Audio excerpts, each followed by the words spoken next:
하나님께서 저에게 제가 사역자로 세워진 게 벌써 20년 가까이 되네요. 30 초반 때 제가 신학을 공부하면서 그때 저는 헌신하기 시작했는데, 그래도 20여 년 동안 하나님께서 저에게 작은 목사지만 그래도 물질을 허락하셔서 풍요롭게 좀 살게 하신 것 같습니다. 물론 제가 처음 말한 것처럼 일하면서 목회한다고 해도 사역한다는 건 쉽지 않았었어요. 솔직히. 그래서 저희 사역자의 제안이 왔을 때 부목사로 있었으면 좋겠지 않냐. 해가 작은 교회에서 어떻게 해가 많이 나가면 안 되잖아요. 그래서 제가 한 1000여 법을 받고 살겠으면 좋겠다. 나머지는 정부의 돈을 받든지 제가 거절했어요. 아니다. 그렇게는 안 하고 제가 돈을 벌면서 생활을 하겠습니다. 받지 않아도 되니까 하나님. 근데 저의 기도를 들어주셔서 이제까지 하나님께서 물질의 도움을 받지 않고 이렇게 섬길 수 있게 도와주시고 정말 하나님 앞에 감사드립니다. 여러분들 이렇게 만나서 작지만 이렇게 형 누나처럼 함께 얘기하며 세상은 부럽지 않습니다. 솔직히 말해서 감사드리고 고맙습니다. 오늘도 이렇게 아름다운 하나님의 주신 기업에서 함께 예배할 수 있는 은혜를 주셔서 감사드리고 말씀으로 들어갑니다. 우리는 종종 우리 생애를 뭐라고 하죠? 파란만장한 생애라고 표현하지 않습니까? 성경에서 여러분 파란만장한 생애를 살았던 사람을 뽑으면 주저없이 꿀만한 사람이 바로 오늘 본문에 나온 야곱입니다. 젊은 시절 얼마나 속임수가 능한 사람입니까? 얼마나 간구했습니까? 그도 그렇지만 뛰어나는 능에 나는 놈을 만나서 그도 겪어야 했던 차절, 하다못해 자식들에게도 속임을 받지 않습니까? 요셉을 갈아 넘기고서 일은 잊어버렸다고 하지 않았어요. 끊이지 않았던 나그네 생활, 절체절명의 이기고 슬픔 등의 숱한 삶을 뒤로하고 이제 야곱은 이제 얼마 남지 않는 삶이 남아 편안하고 안전한 곳에서 안식을 누릴 수 있게 됩니다. 이제 죽음을 맞이할 날이 멀지 않았으면 잘하는지 야곱은 자신의 생을 돌아보며 평가하기까지 합니다. 오늘 본문의 말씀은 야곱이 애굽의 왕 바로를 만나는 자리에서 주고받은 짤막한 대화입니다. 그렇지만 거기에는 긴 세월과 수많은 사연과 깊은 교훈들이 함축되어 나와 있습니다. 여러분, 바로왕 다음 인자인 애굽의 실력자 아들 요셉이 아버지를 바로에게 소개하는 걸로 오늘 본문의 시작됩니다. 그 첫 대면의 자리에서 바로는 야곱에게 나이를 묻지 않습니까? 8절에 보시면 바로가 야곱에게 묻되 연세가 얼마느냐. 왜 하필 나이를 물었을까요? 보면 우리 항상 그냥 간단하는 거예요. 나이가 어떻게 되십니까? 아까도 차 타고 오셨잖아요. 내가 12년, 17년, 참 오래시네. 내 막내네, 뭐. 근데 요새 계산법이 달라지셨죠? C를 곱하는 거예요. 자기 나이. 그러니까 77, 49. 우리 우 권사님 49세네요. 요새는 노인이라는 개념이 없어졌어요. 60도 중년이고 70도 중년이고 노인은 몇 살이냐 하니까 90이 돼야 노인이래요.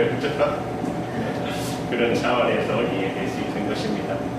야곱의 머리가 하얗고 얼굴에는 깊은 주름이 되었고 쇠약한 몸을 제대로 가누지 못하는 것을 보고 바로가 무슨 질문을 하겠어요? 노인장 연세가 어떻게 되십니까? 언제 이렇게 묻지 않을 수 없었던 것이죠. 사람이 늙는다는 것은 이 세상 사람 아무도 교역할 수 없는 철칙입니다. 무슨 블루투를 찾아 발에 먹고 요새 유행하는 필라모 옥조스를 안만 맞아도 근데 뭐 그런 것도 있더라고요. 화장품 하나가 요만한 게 뭐 2,500 거기는 뭐 노스치노메스가 달라는데 이게 뭐 늙지 않게 하는 게 있대요. 아마 그래도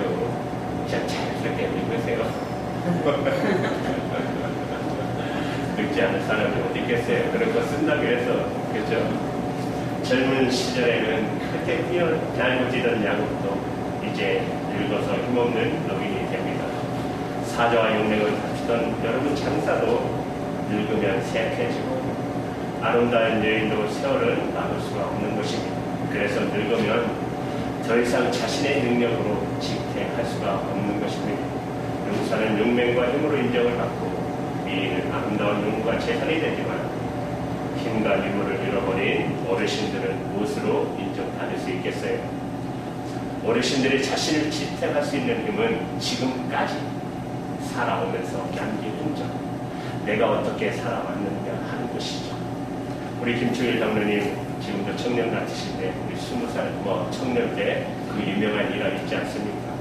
17대 1. 10 됐냐? 대장도 대단하시고 우리 같으면 도망갔을 건데. 그렇죠. 이와 같이 여러분 나이 130된 야곱의 모습과 20살 때나 40살 때의 모습은 얼마나 달랐을까요? 20살 때는 형, 아버지를 숙이고 잽싸게 피하는 재주로 삶을 유지했던 야곱 아닙니까? 그러다가 맞아 죽을 뻔한 그들도 많았겠죠. 성경의 기록은 되지 않았지만 마음쯤 되었을 때는 맞지 않게 해서 먼저 때리고 속지 않게 해서 먼저 속이하는 생존 전쟁에서 몸을 치며 살았을 것입니다. 그런 온갖 경험과 또한 각가지 불행스러운 일을 겪으면서 야곱이라는 한 인간이 얼마나 다듬어지고 변화가 됐겠습니까? 모진 풍상에 꺾이고 휘어지는 한다운 자태가 갖춘 노승 얼마나 보기 좋아요. 노승이나 이렇게 보면 한국 그런 보면은 이야말로 늙어서 힘없고 예쁘지 않은 어르신들의 유일한 재산이 아닌가 싶습니다. 이스라엘에게 율법을 주시던 하나님은 이렇게 말씀하셨어요. 레위기 19장 32절에 너는 샘머리야 하얀 머리죠. 일어서고 노인의 얼굴을 공경하며 내 하나님을 경외하라.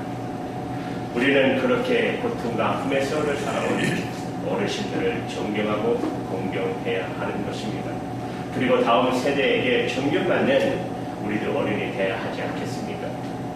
노인이라는 건 나이가 많다는 것으로 존경을 받을 만한 충분한 이유는 되지 않습니다. 야곱이 소금수로 살았던 젊은 시절과 무자비한 생존의 경쟁의 중년을 지내고 나서 늙어서도 역시 다듬어진 인격을 갖지 못하고 있었다면, 아직도 간교하고 속이고 있었다면, 그렇게 살고 있었다면 늙었다는 이유만으로도 결코 존경받을 수 없는 것입니다. 그러니까 우리는 자기 나이에 맞는 삶을 살아야 합니다. 그래서 여러분 나이 40이 되면 자기 얼굴에 책임을 질 줄 알아야 한다는 말이 있지 않습니까? 어렸을 때는 사고도 치고 실수도 하고 젊었을 때는 혈기도 부리고 할 수 있지만 나이가 들어서는 이해하고 사랑하고 용서하고 참을 줄 아는 인격이 형성돼야 하는 것이죠. 그것이 나이 든 사람이 내세울 수 있는 장점이 아닐까요? 내 나이가 몇치 않은 바로의 질문에 오늘 9절의 말씀에 보면 야곱의 대답이 이렇게 말합니다. 야곱이 바로에게 구하되 내 나그네 길에 세우니 130년이니 나의 연세가 얼마 못되니 우리 조상의 나그네 길에 세월에 미치지 못하나 험악한 세월을 보낸다이다. 바로의 질문에 내 나그네 길의 세월이 130년이라고 대답하죠. 이것처럼 야곱의 생애를 잘 표현하는 말이 어디 있었겠어요? 야곱이 처음 나그네 길을 떠난 것은 아버지를 속이고 형이 받을 축복을 가르친 후였었어요. 분노한 형 에서의 칼날을 피해 삼촌 라반의 집으로 도망갑니다. 그렇게 급하고 외롭게 수백 리 길을 떠나 야곱이 그나마 생존할 수 있었던 것은 하나님의 도우심이 있었기 때문이 아닐까요? 야곱의 도망길을 생각하면 여러분 무엇보다도 생각나는 곳이 어디죠? 베델 아닙니까? 베델에서 꿈의 이야기가 떠오르지 않습니까? 도망길에 강야 아무 데서나 돌을 베개 삼아 누워 자던 야곱에게 하나님이 찾아오셔요. 그리고 아브라함과 맺은 약속을 야곱에게 다시 확인해 주셨습니다. 그렇게 시작된 야곱의 나그네 생활은 힘들고 어려웠습니다. 여러분, 우리가 장담하면 고생이라는 말이 있잖아요. 저도 한때 20대는 서울에 잠깐 있었는데 힘들더라고요. 가족 떨어져서 생활하는 게 정말 힘들더라고요. 뭐 딱히 어디 가서 누구한테 말할 때도 없고 친구들도 다 부산에 있으니까 힘들더라고요. 어디에서 합선할 때도 없고 야곱이 다 끝짝입니다. 그래도 외삼촌이라고 믿고 찾아갔는데 내하 나해 두 딸을 믿기 삼아 14년 동안이나 쉽도록 일만 시켰어요. 그리고 나서 월급을 주겠다고 하더니 10번이나 말을 바꾸면서 숨겼습니다. 남을 속이는데 소질이 있는 야곱이지만 외삼촌의 속임수에서는 새가래 피었어요. 여러분, 나그네가 대하는 서름 있죠. 결국 그 조카의 그 삼촌이지만 결국 전쟁하기 직전까지 험악한 지경에 이르러 도망하다시피 삼촌 집을 떠나야 했지 않습니까? 고향으로 가지 못하죠. 평에서가 무서워서. 그래서 세겜에 도착합니다. 나그네로 붙어 살다가 또 얼마나 수모를 당합니까? 하나밖에 없는 딸이 그 땅의 주장한테 강간을 당하게 되지 않습니까?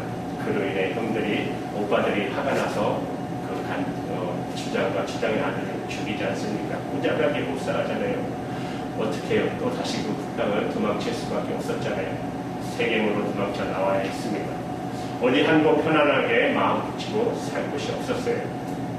어디 가도 환영받지 하며 맞아주는 곳이 없는 것이 여러분 나그네 삶이 아닙니까? 그렇게 나그네로 살던 야곱이 마지막 남은 생애를 역시 나그네로 살게 됩니다. 바로 애굽에서 말입니다. 비록 출세한 아들 요셉 때문에 고생을 면하게 되었지만 어찌 마음이 편할 수 있겠습니까?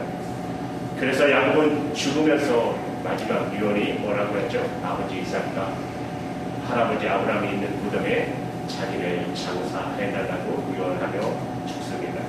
죽어서 아마 자기가 그렇게 가고 싶은 고향에 편히 쉬고 싶었다는 것이죠. 따지고 보면 여러분, 우리도 나그네 세월을 사는 게 아닐까요? 우리도 지금 나그네 세월이 아닙니까? 저만 봐도 한국을 떠나 미국에서 살아가고 있어요. 아니, 여러분 모두 저와 같이 고향을 떠나 이 땅에 살고 있지 않습니까?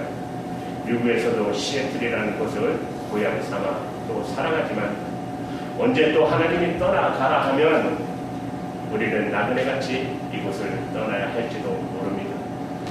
우리야 나그네 신세라지만 공기 좋고 아름다운 곳에서 잘 살고 있으니까 나그네라고 크게 불평할 것은 없지만 그래도 나그네로서 불편한 일들이 한두 가지는 아니지 않습니까? 저만 봐도 벌써 언어적인 부족함이 제게 큰 약점이 되지 않습니까? 문화적으로도 그렇고. 그리고 무엇보다도 궁극적으로 우리의 삶이 나그네라는 것을 기억하지 않을 수가 없는 것입니다. 그래서 베드로 사도는 말하기를 베드로전서 2장 11절에서 행인과 나그네 같은 너희를 권한다고 합니다. 이 땅에서 우리의 삶이 어차피 나그네 삶이라는 것입니다. 히브리서 11장 13절에서도 믿음의 사람들의 삶을 쭉 열거한 다음 이 사람들은 다 믿음으로 따라 죽었으며 약속을 받지 못하였으되 그것들을 멀리서 보고 환영하며 또 땅에서는 외국인과 나그네로라 증거하고 있지 않습니까? 여러분, 이 땅에서 이처럼 여기저기 떠드는 나그네로 살다가 결국 어디로 가겠습니까? 야곱처럼 죽어서나마 고향의 땅에 묻히는 것이 소원입니까?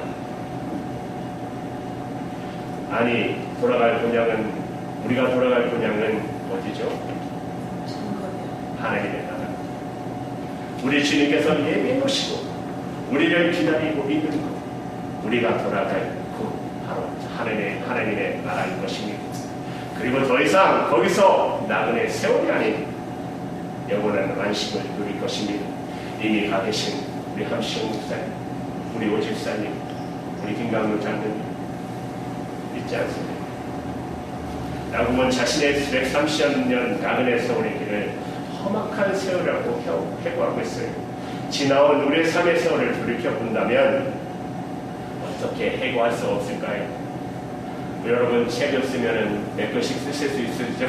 항상 나는 다 못 쓴다는 사람도 있더라고요. 바다를 먹물로 삼아고 성경 빗대서 자기 인생을 비하고, 아니면 야곱처럼 여러분 험악한 세월이었습니까? 아니면 늘 좋은 일만 있었던 좋은 세월이었습니까?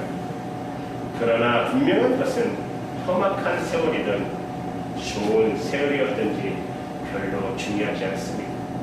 그보다 우리가 어떻게 살았느냐 하는 것이 더 중요하기 때문에 그렇습니다. 우리가 살아온 삶을 점수로 매기면 몇 점이나 되시겠습니까? 부모로서, 남편으로서, 아내로서, 목사로서, 장로로서, 성도로서, 집사로서 여러분 몇 점 되시겠어요? 70점 정도 되면 괜찮을까요? 아니면 30점이면 낙점일까요? 몇 점짜리였는지 우리가 진지하게 생각해 봐야 할 필요가 있는 것입니다. 그리고 무엇보다도 그 무엇보다도 하나님 앞에서 우리의 삶은 몇 점을 받을 수 있는지, 몇 점을 받을 수 있는 지난 삶이었는지, 하나님께서 우리에게 몇 점을 주실 것 같은지 심각하게 생각해 봐야 합니다. 그렇게 해야 이제 남은 인생을 허비하지 않고 헛되이 살지 않을 수 있기 때문에 그런 것입니다. 오늘 본문에서 잊지 말아야 할 또 하나의 나오는 귀한 말씀이 있습니다. 그게 뭐죠? 누가 축복했죠? 야곱이잖아요. 전 세계를 그 지역의 전 세계를 다스리는 바로 왕 앞에서 지팽이 짚고 옷도 초라, 머리도 허옇고 정말 보잘것없는 그 노인이 전 세계를 지배하는 바로를 축복합니다. 여러분, 우리의 정체성이 이렇게 귀한 것입니다. 여러분 가시는 곳마다 축복하시기 바랍니다. 저도 여기 처음에 이 가게로 오면서 좋다 하고 있다가 한 달 지나니까 왜 나를 이런 곳에 빵에 먹고 왔다 하셨는데 미치겠다.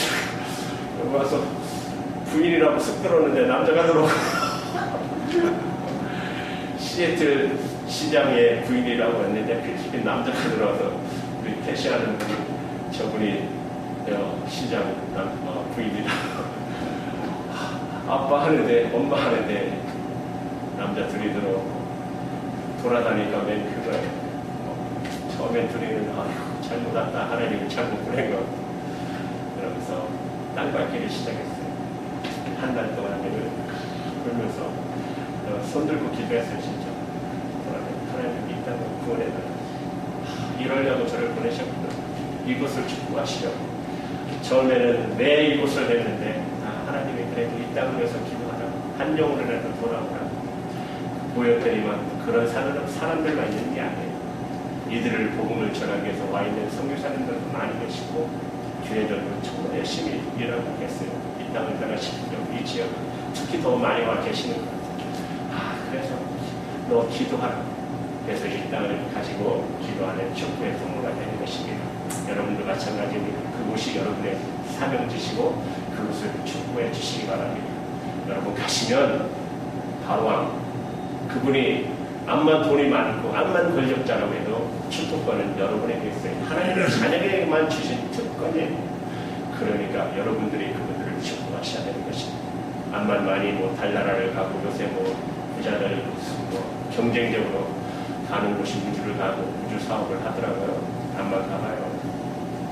우리는 그냥 이 땅 끝나면 그냥 올라가는데 돈 들여가지고 그거 갔다 한번 수면에 몇천 원씩 왜 써? 그죠? 우리 그냥 하나님 하면 그냥 쭉 올라가는데 바로 이제 우리 하나님의 특권입니다. 야곱이 뭐라고 해요? 130년 험악한 세월을 살면서 다듬어지고 아름다운 인격을 갖게 된 야곱처럼 앞으로 남은 생을 통해 더 성숙하고 더 사랑하며 더 아름다운 인격으로 변화되는 저와 여러분 되기를 축복합니다. 아멘. 기도할게요.